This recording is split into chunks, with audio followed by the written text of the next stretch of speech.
आज अपन जिस चीज पे बात करने वाले हैं ना, तो थोड़े से सिम्टम पहचानिए आप। सिम्टम्स क्या है? सिम्टम्स है आपके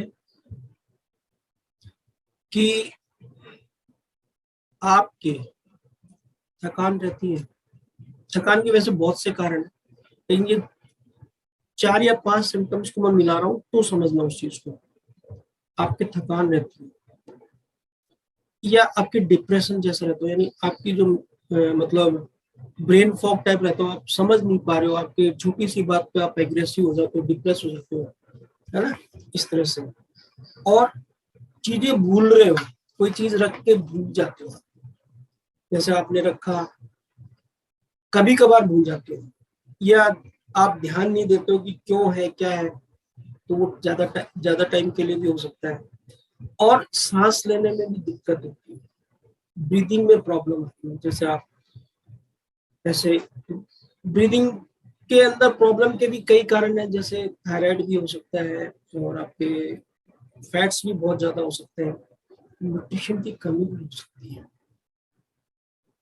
जो हमें आज के टाइम पर पता नहीं। हम एक ही चीज को जानते हैं, मैं मोटा हो गया इसलिए ब्रीदिंग में प्रॉब्लम आ रही है, और पल्स फास्ट चल रही है, पल्स फास्ट चल रही है।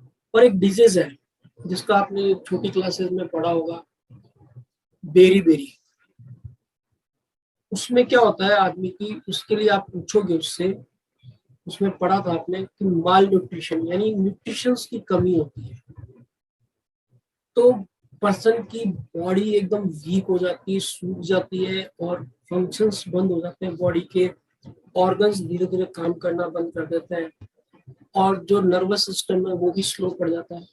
अगर ये चीज पे अपन आए तो बेरी बेरी से आप समझ गए होंगे किस चीज की कमी।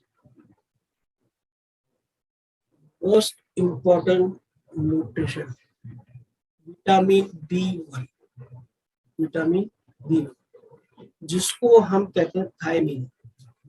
अगर केमिकल नेम ले उसका तो थायमीन है, मेडिकल नेम ले तो थायमीन है। विटामिन बी 1 का बहुत बड़ा रोल है। आप जो भी खाना खा रहे हैं ना, वो क्या होता है आपको ये पता, वो खाना एनर्जी में चेंज होता है और शरीर उसको लेता है।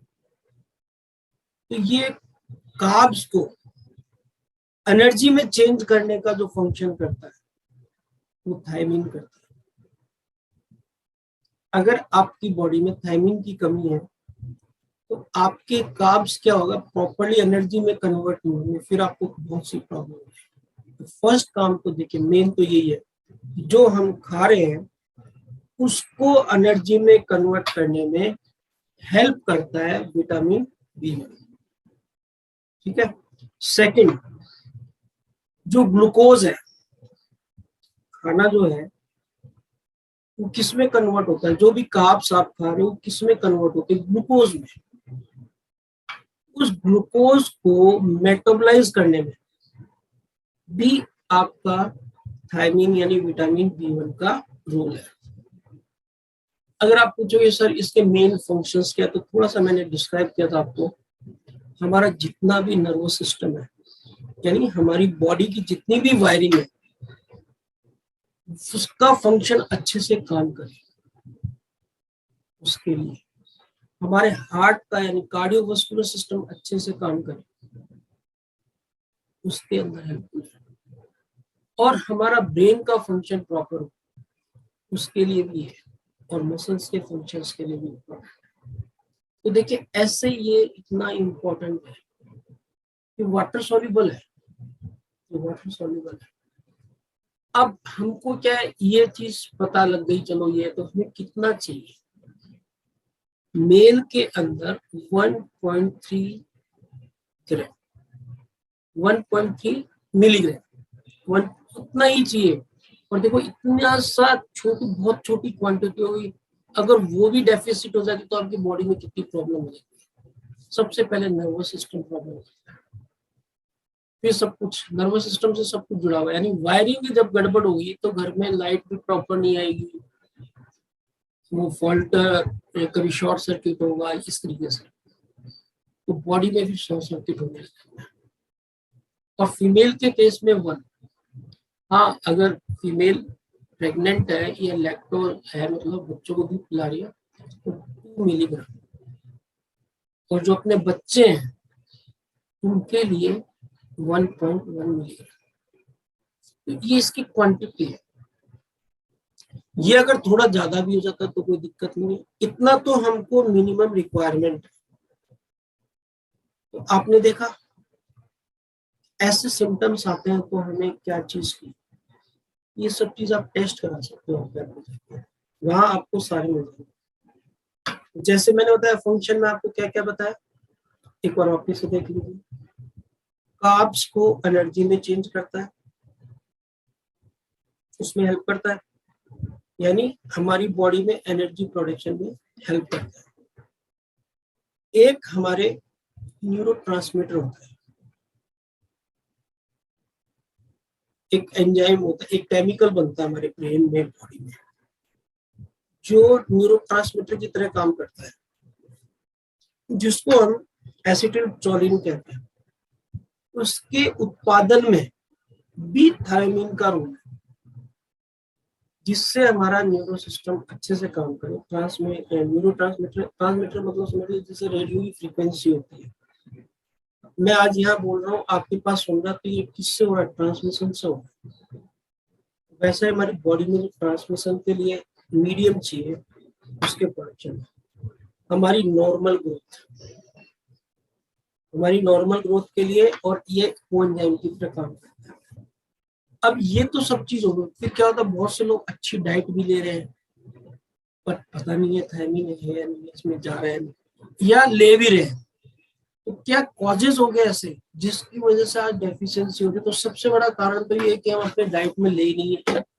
आज हम रिफाइंड कार्ब ज्यादा खा रहे हैं, प्रोसेस फूड ज्यादा खा रहे हैं, प्लांट बेस्ड कम खा रहे हैं, घर पे बना हुआ अच्छा खाना कम खा रहे हैं, टोटल बाहर का process food, factory made food खा रहे हैं। और नॉर्मल वे में जो लोग अल्कोहल का ज्यादा यूज करते हैं, उसकी वजह से भी कमी हो सकती है। जिन पर्सन्स के मोटापा कम करने की सर्जरी हुई है, बायोमेट्रिक सर्जरी, उनके भी इसकी कमी रही। और उसके बाद में आपके देखिए फोलिक एसिड की डेफिशिएंसी होती है, तो भी इसकी डेफिशिएंसी रहेगी। जो लोग मेटफॉर्मिन यानी डायबिटीज की टेबलेट लेते हैं, एंटासिड लेते हैं, और जो लोग जिनकी यूरिन नहीं उतरता तो डॉक्टर यूरिन की पास आउट होने के लिए जो टेबलेट देता है, डायरेटिक्स टेबलेट्स, वो लेने की वजह से इनकी डेफिशिएंसी हो सकती है। डाइट डेफिशिएंसी तो है।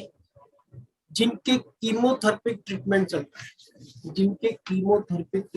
रहा है, उनके, जिनके अभी कोई सर्जरी हुई हो, जिनके डायबिटीज हो, जिनके HIV के सिम्टम्स है, और माल अब्जॉर्प्शन, यानी आप खा तो रहे लेकिन बॉडी में अब्जॉर्ब नहीं हो रहा, यानी आपका डाइजेशन प्रॉपर नहीं, और हाइपरथायराइड, नॉट हाइपो, हाइपरथायराइड, ये कुछ कारण है जिसकी वजह से हमारे डेफिशिएंसी हो जाती है।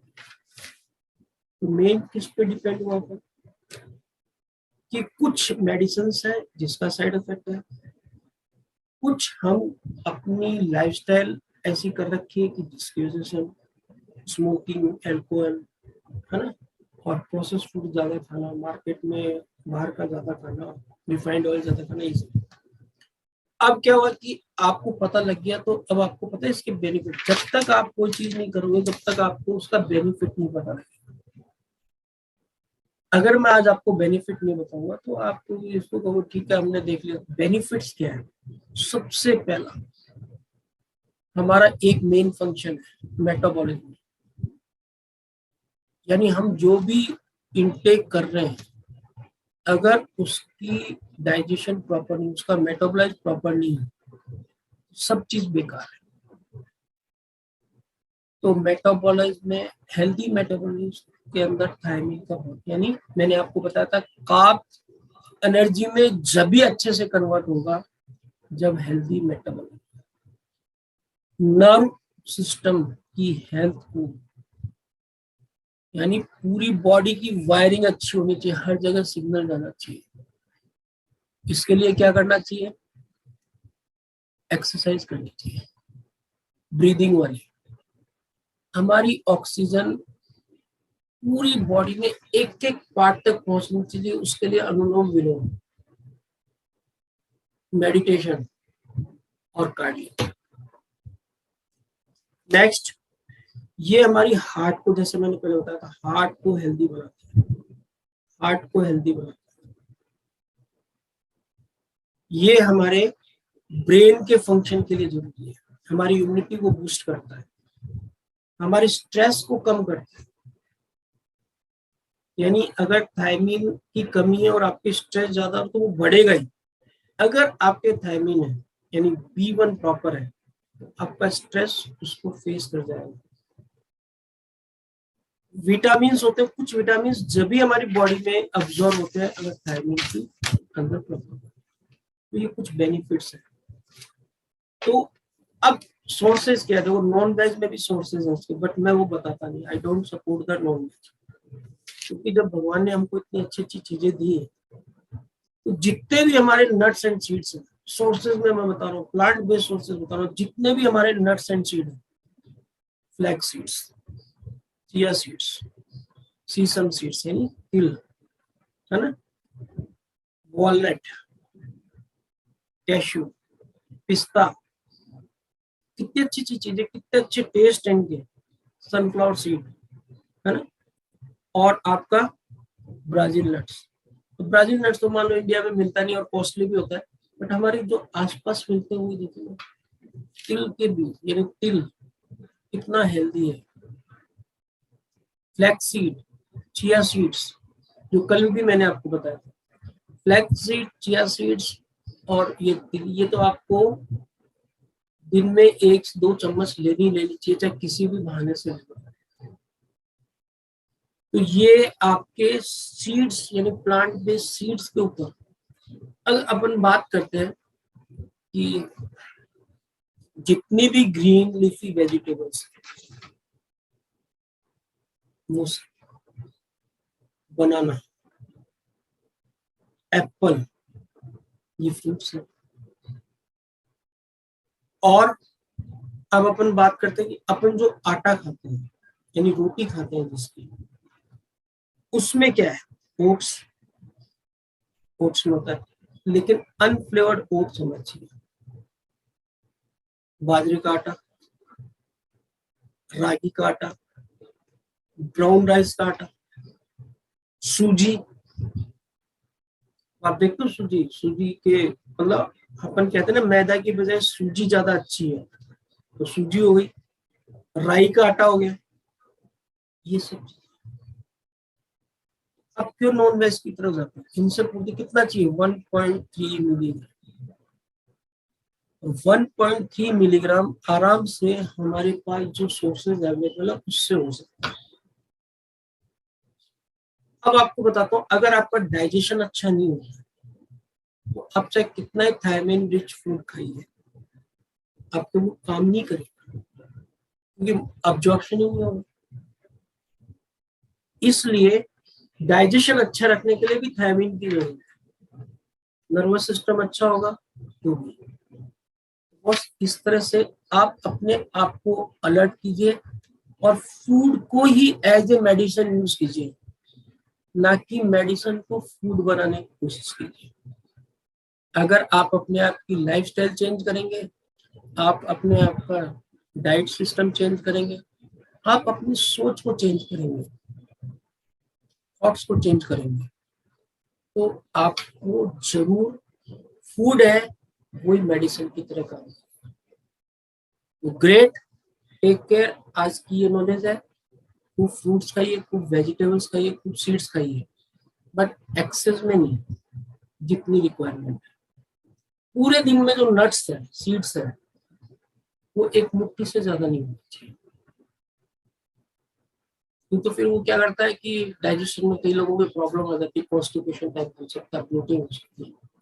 और थोड़ा थोड़ा लेके बढ़ाइए चाहिए, बजाय 2 बाजार के पिज्जा या बर्गर खाने के बजाय एक या दो मुट्ठी उसकी खा लो, वो जाता है। तो ग्रेट, थैंक यू। आज का मेरा हुआ टॉपिक, कल फिर मिलेंगे अपन एक नई सुबह, एक नई एनर्जी, एक नई नॉलेज के साथ।